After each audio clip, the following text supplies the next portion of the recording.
Paige won, Miz lost, Dana Brooke debuted, and we've got a really regrettable tag team match coming up on SmackDown, don't we?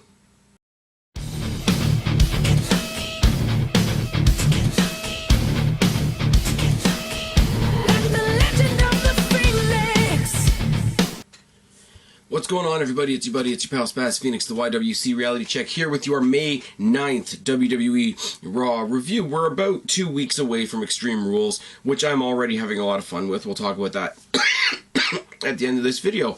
There are people still complaining that Payback was just a setup to Extreme Rules, and to them I say Royal Rumble. Moving on. We start the night off with a video package of the Bullet Club versus Roman and the Usos last week, the six-man tag, where AJ didn't hit Roman with a chair, but he did hit the Usos, and Roman went nuts, hit that wicked one-arm toss powerbomb through the table. It's all good. We hear immediately that there's going to be a six-man elimination tag with Gallows, Anderson, and AJ Styles, who are just being called The Club, which is either lame or lazy, or both. And then you've got the Usos and Roman Reigns, who are just being called The Family, which is either lame or lazy or both. We start off with the highlight reel, though. You figure we got this video package, we got the announcement of the tag, we figure you're going to get a big opening montage from Roman Reigns, but we don't get that. We get the highlight reel. The highlight reel with no guest. Jericho announces that... I'm fucking tired in here. Jericho announces that his guest was supposed to be Ambrose, but he took Ambrose out last week. Brags about taking him out. Makes fun of Mitch. Calls himself a force of nature like a tsunami, which is great. Shows a bunch of tweets on the Titantron. None of them are about Ambrose. Everything is about R.I.P. Mitch, because Mitch, the potted plant, is better than Ambrose, more entertaining than Ambrose, more charismatic than Ambrose, and worth more than Ambrose. Ambrose is a loser, just like all you fans, which is great, because these are the fans that he said don't care about Ambrose, so I don't know. He compares himself to Haley's Comet. He says he's here to give everybody the gift of Jericho. And then he poses, which I want to say is a hack alert, because he's basically doing the Edge and Christian 5-second pose, you know, for the benefit of those with flash photography. But he's interrupted by, of all people, Big Cass, Colin Cassidy. Huge how you doing chants, huge where's Enzo chants. His one good line in this whole promo, because Cass isn't the best on the mic, let's be real, is, I'm here to return the gift of Jericho. And then he goes off on a little bit of a diatribe. I think he gets lost in the promo, but he's basically saying what everybody that's just come up from NXT is saying. You know, we're all the new era. This is what the new era represents. And they're talking about the new era like the new era is the name of a faction that they're all in and they haven't told anybody, which is kind of bad. But he calls out Jericho. Jericho takes his jacket off, but then throws it over his shoulder and leaves. Friggin' Cass does the whole, you know, gets the crowd to do the SAWFT soft. Jericho, predictably, comes back to the ring, eats a boot, end of the segment. We go to some graphics that tell us we're going to get Charlotte versus Paige tonight, which is nice. We're going to get Ziggler versus Corbin up next, which is nice. Because I don't think, like most people, that the Corbin versus Ziggler thing is a waste of time. I think they work quite well together, and we're going to talk about that in a second.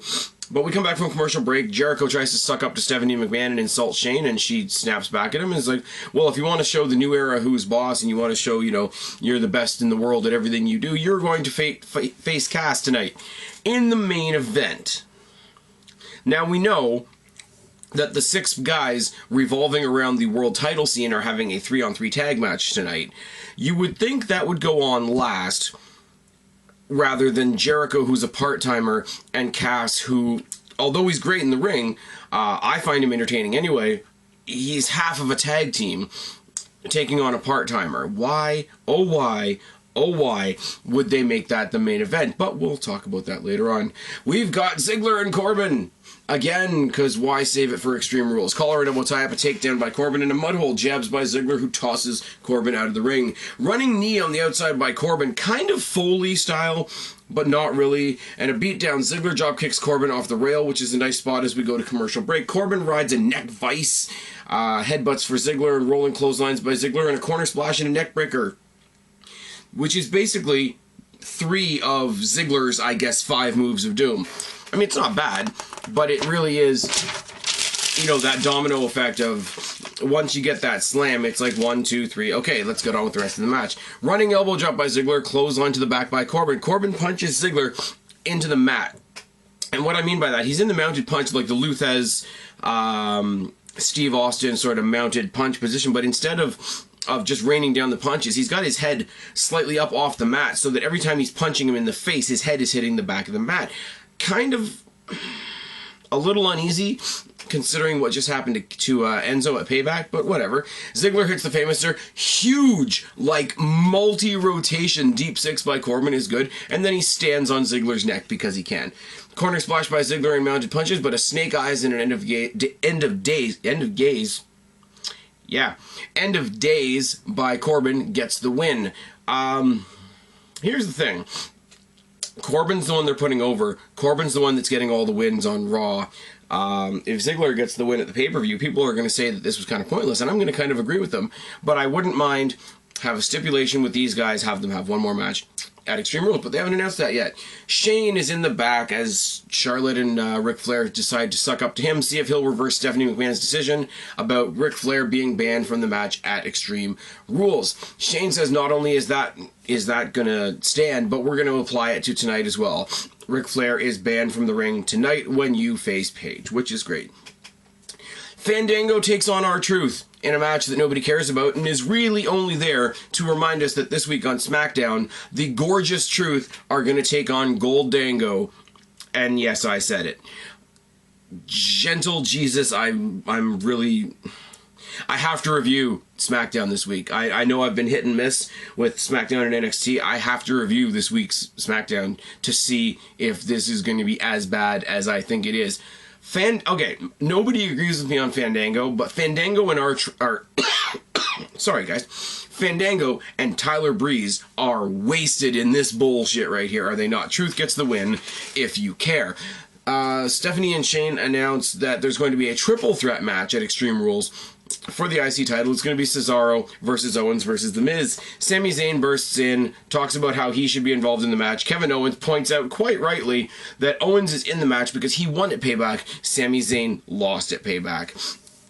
But Sami says he wants to finish his unfinished business with The Miz later tonight, which is great. And Shane says if you beat The Miz, you get thrown in and it'll be a fatal four-way match. Everybody else is not not very happy about this, but we move on. Charlotte versus Paige won the Talia on commentary, so we can't have Ric Flair in Charlotte's corner, but we can have Natty out there to fuck with her. Anything to make us care about this feud that I really don't care. I tweeted out on Twitter, obviously. Sorry guys, I'm kind of feeling like shit if you can't tell. I'm really done with Charlotte and Natty. Give me Emma. Give me Alexa Bliss.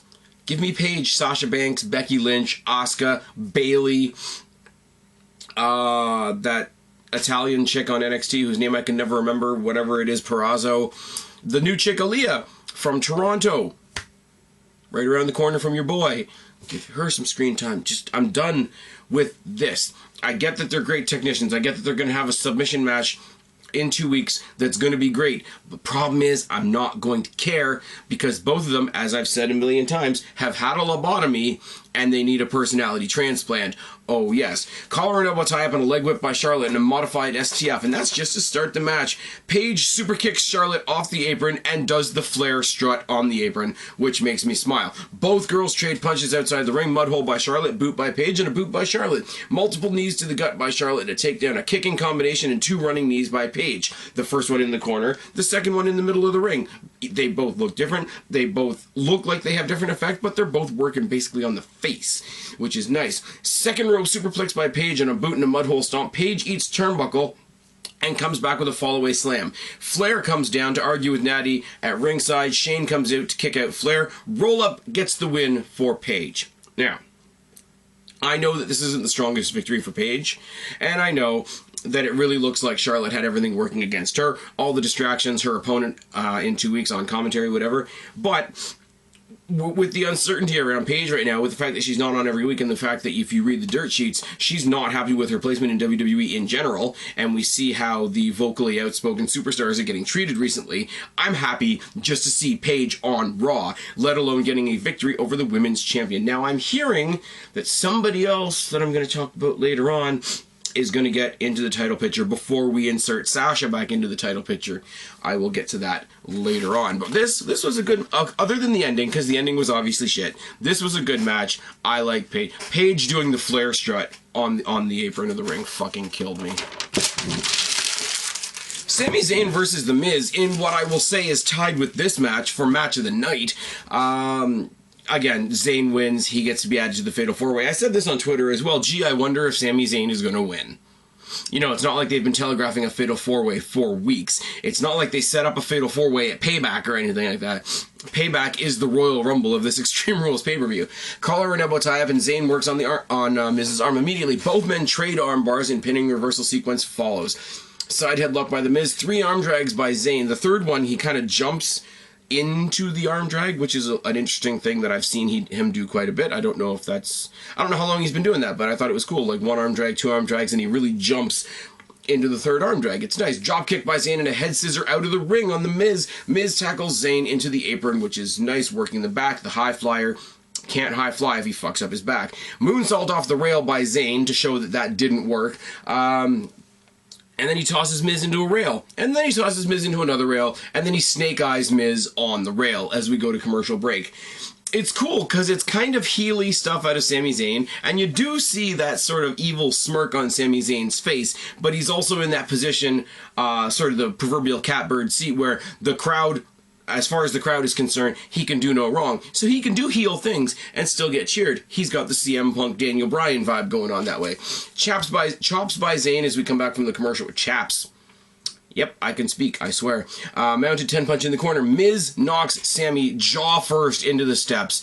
And I will give Sami all the credit in the world. I thought this was legit for a second. The way he grabbed his jaw and the way he looked scared when he hit the ground, I thought we had another Enzo Amore situation on our hands. And I don't mean any disrespect when I say that. I just mean to say that we can't lose another guy to another injury. But we continue on. Boot by The Miz and stomps to the face and the chest. From the knees DDT and a snap.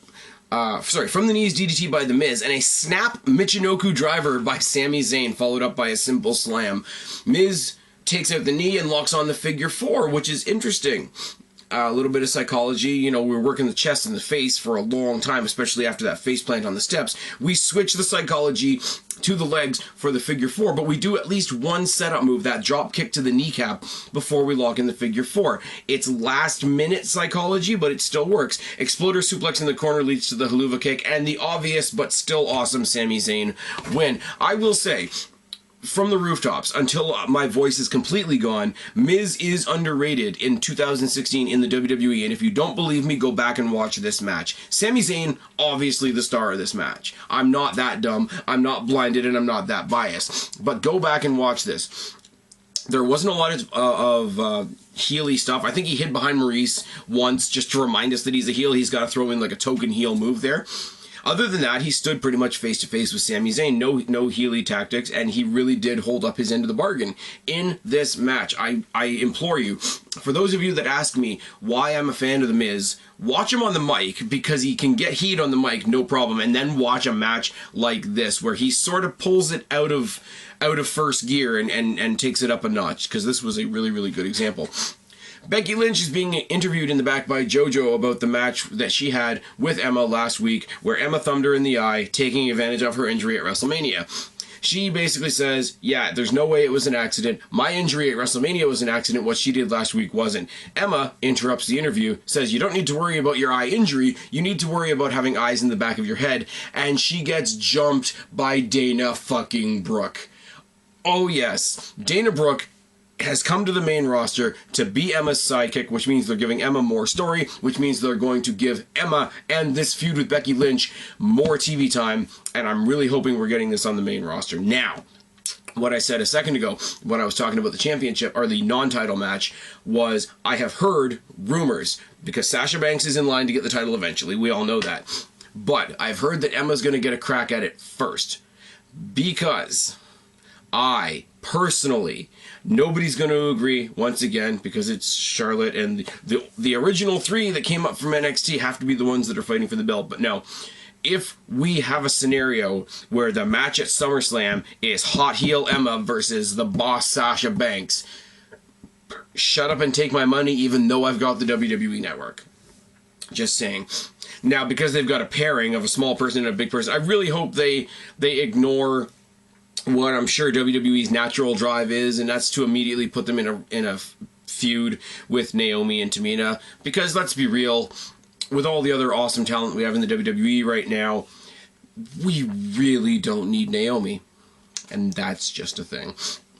We have a what's supposed to be a backstage video of Xavier Woods' Up Up Down Down YouTube channel, but it really just turns out to be a really, really shameless and poorly played out pizza ad, which is sad.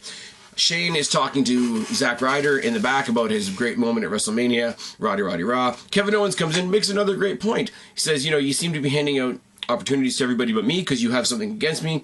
This is a vendetta, it's a conspiracy, Roddy Roddy Raw. Seems like all anybody has to do is come into your office and cry, and they get an opportunity to at least earn themselves a title shot, taking a jab at Sami Zayn earlier tonight, because that's exactly what he did.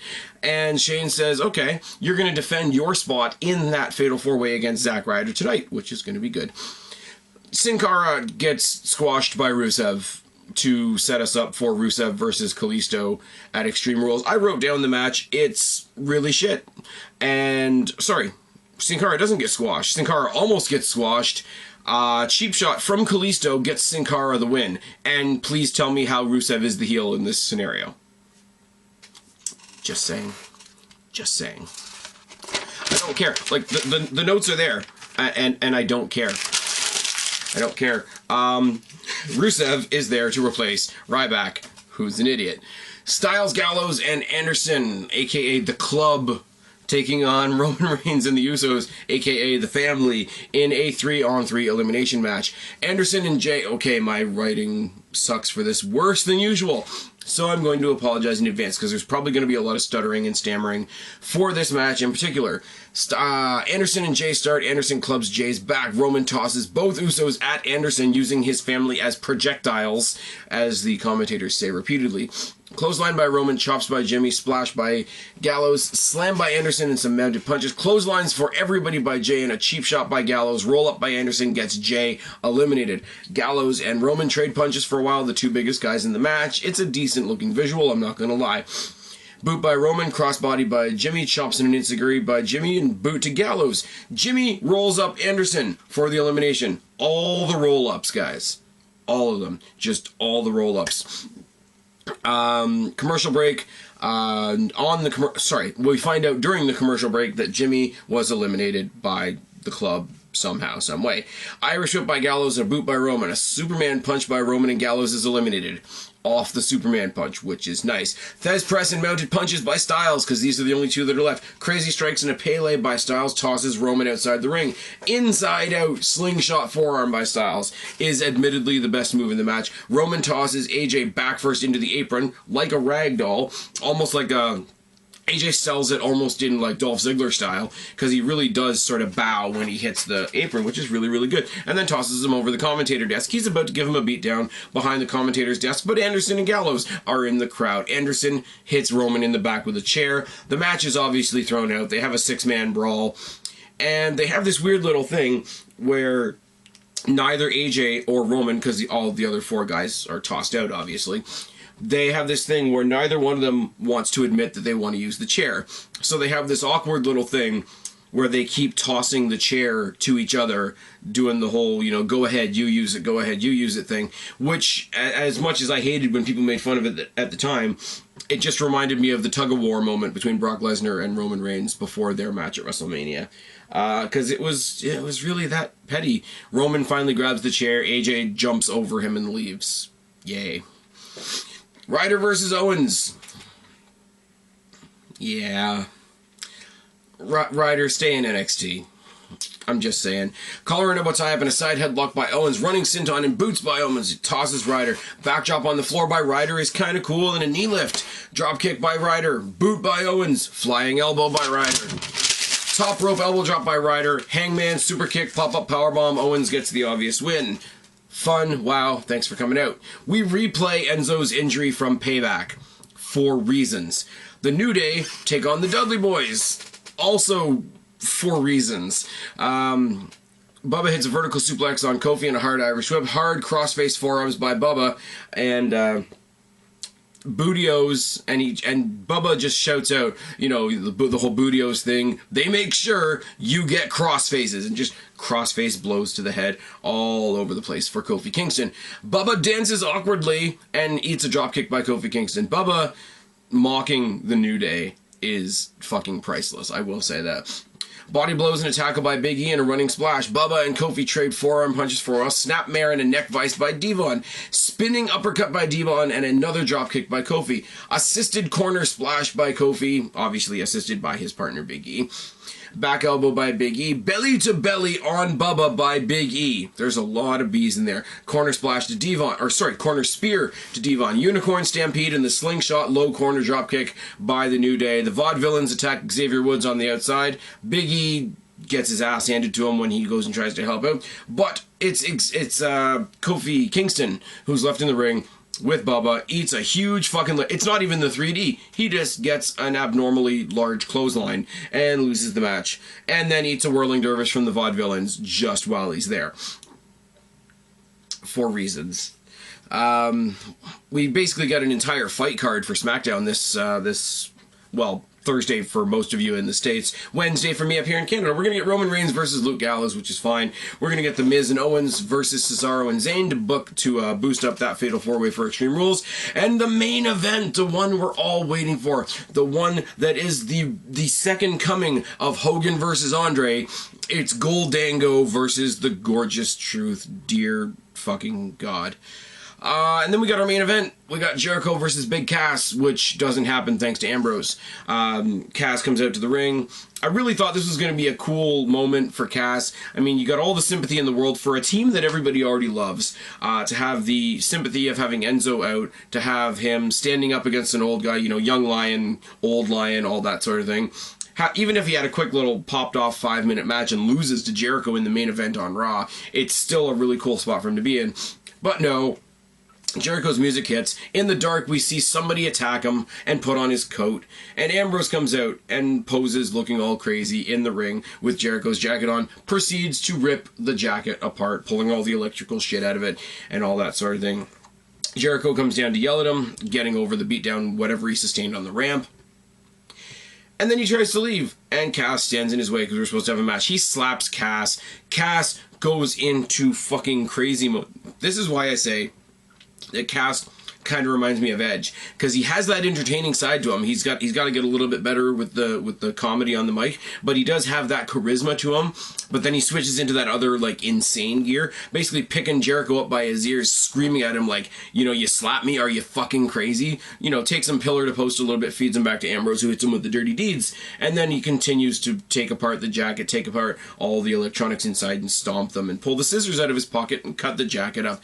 And it's all good and it's all wonderful, and I really hope these guys are having another match at Extreme Rules. I really do. The story is kind of shit because they were fighting over a talk show. Now they're going to fight over broken pots and Jericho's jacket. But if you get these two, if it's what it takes to get these guys in the ring again, I'm okay with it. I really think they missed an opportunity to have a really cool moment with Cass here, but maybe they're seeing that he's not quite as ready as we thought. Maybe they want to hold it off a little bit. Maybe they really do want to hold him back until his partner gets back so they can give him the tag team titles. I don't know. They could have gone a certain way with it. I think it would have been cool if they went a different way. That's okay too. There's obviously a story between Jericho and Ambrose, so that makes a little bit of sense. All in all, Raw was cool. Like I said, the debut of Dana Brooke was cool. Seeing Paige on there, not only Paige being on the show, but Paige looking impressive was cool. I really would have liked it if Miz had won, because it would have shaken up the predictability, because we've all been saying for weeks, it's going to be a Fatal 4-Way, going to be a Fatal 4-Way, going to be a Fatal 4-Way. It would have been cool if it actually wasn't. You still could have had a match. It would have been not quite the match we were expecting. It could build a lot more sympathy and a lot more fanboy rage for Sami Zayn, which could only be a good thing for him moving forward. The elimination match wasn't as great as I thought it was, but I mean, realistically, this whole story is built around a singles title, so tag team matches aren't going to be the linchpin, are they? Extreme Rules so far looks good. We've got all our title matches set in stone first. We got Rusev versus Kalisto, which is...